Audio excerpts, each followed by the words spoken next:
Tu veux la guerre? On va te la faire, Cogno. Et bonjour à tous, ici le général Tempête. Comme vous pouvez le voir, cette semaine, je suis à la cour royale, convoqué par Shuai Kun. Il m'a demandé de partir en campagne au rempart du Nord parce qu'il y a des mouvements suspects des troupes Xiongnu. Cette semaine, on se retrouve pour un double rapport de chapitres, 870 et 871, que je n'ai pas pu faire car manque de temps et surtout pas par manque de passion.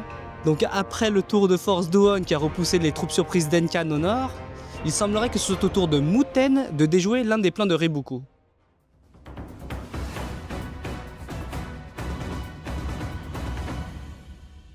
L'ouverture du chapitre 878 était imprévisible. On se retrouve à la cour royale de Zhao 5 jours plus tard, où Kuson Ryu a fait à cette crapule de roi de Zhao ce que je fais avec vous. Entendez par là un rapport de bataille.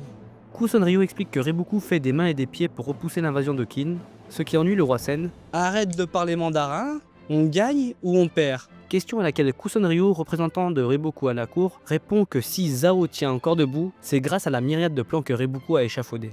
Toute la cour jouit des exploits du général en chef, ce qui n'est pas au goût du roi Sen, qui casse les réjouissances. Riboku par-ci, Riboku par-là, bah sucez-le. S'il repousse une troisième fois les troupes de Qin, il va gagner en popularité et va essayer de me piquer le trône. Parce que finalement, son statut de roi, c'est la seule chose qui lui importe à ce trou du cul. Ça lui permet de se livrer à tous ses désirs lubriques sans craindre aucune conséquence. Finalement, États-Unis 2026, Chine moins 230, même combat. Kuson Ryu rassure le roi et lui dit que son maître n'a aucune ambition politique. Bon, cette réunion, elle m'ennuie. Dégagez tous d'ici, ramenez des putes, de la coke, 2-3 instruments de torture. Il est 9h15 et j'ai toujours pas fait couler de sang, je me sens mal. Et pendant ce temps, Yuka, qui est un infiltré de Qin à la cour royale de Zhao, assiste à tout ça et concocte un plan. Le gars, il concocte un plan depuis moins 300, donc le jour où la lumière va se mettre au plafond chez lui, Riboku, serre bien les fesses parce que ça va être chaud pour ton cul. La seconde partie du chapitre est axée sur Muten qui comprend que Riboku a disposé ses troupes de façon à ce qu'il se tienne toujours prêt à combler chaque brèche que Qin créera. Mais étant donné que c'est un génie, il a un plan. Étaler son champ de bataille jusqu'à celui de Shin, faisant de Kyukai l'armée centrale. Le plan de Muten est de percer en même temps, ce qui rappelle la bataille qui opposait Two à Go Made Away. Kyukai et Shin sont d'accord avec le plan de Muten. Ils se promettent donc de tous percer en ce 9e jour de bataille. Kotso Minaku tente avec tant de bien que de mal de tanker l'offensive de la Gakuka. Il attend des renforts promis par Bananji qui n'arrivent jamais. Et pour cause, 2000 soldats de montagnards menés par Bajo et Kitari détruisent les renforts. Une idée des stratèges du peuple aux sans-yeux, notez une petite cassure du 4e mur par Udama, la fille du chef, qui répond directement au narrateur. Après la défaite de Yotanwa, les montagnards ont empêché leur apparente défaite de s'étaler sur le front de la Gakuka. Brave Bajo, animé par la rage et l'avantage du terrain, il anéantit les pauvres soldats de Zhao. Kotso Minaku se sent débordé par l'armée de Muten, perd patience et envoie ses troupes de réserve renforcer ses ailes. Un geste précipité qui fragilise son centre. Muten y voit une occasion et charge. Kotso Minaku se la joue Tony Montana. Tu veux la guerre? On va te la faire, Cogno. Envoie ses troupes d'élite qui stoppent net la charge de Muten. Intervient Suku, le nouveau garde du corps de Muten.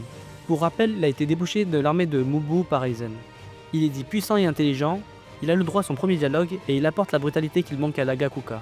Sa présence est bienvenue. Kyukai sur son front bute sur Kisui qui ne laisse aucune ouverture. Mais une aide imprévue vient l'appuyer. Rakuashu entre en scène, il appuie la charge de Kyukai quitte à délaisser son propre front. Ce gosse est sacrément brave. J'aime bien. Sur le front de Shin, c'est le même problème. Il ne parvient pas à trouver d'ouverture. Et c'est notamment à cause des stratèges formés par Riboku et grâce à l'armée royale menée par Shokutsu, réputée pour être la plus efficiente du royaume de Zhao. Et alors que Shokutsu est sur le point de détruire l'armée d'En qui lui fait face, une nouvelle troupe de renfort apparaît. C'est l'armée des Han menée par Yoko Yoko qui s'apprête à entrer dans la danse. Après l'intervention de Rakuashu qui sauve Kyukai, c'est au tour de Yoko Yoko d'en faire de même pour Shin. Donc comme prévu, cette armée de Han va être une des clés de la victoire de Qin face à Zhao. Je tiens à appuyer sur le fait que Hara maîtrise avec une grande fluidité des batailles avec une multitude de personnages. De plus en plus de monde se joignent à la bataille, et maintenant que tout le monde est en piste, il ne reste plus qu'à danser les artistes. Et merci d'avoir suivi la vidéo, likez, abonnez-vous, vive Hara, vive Kingdom, et gloire à Qin.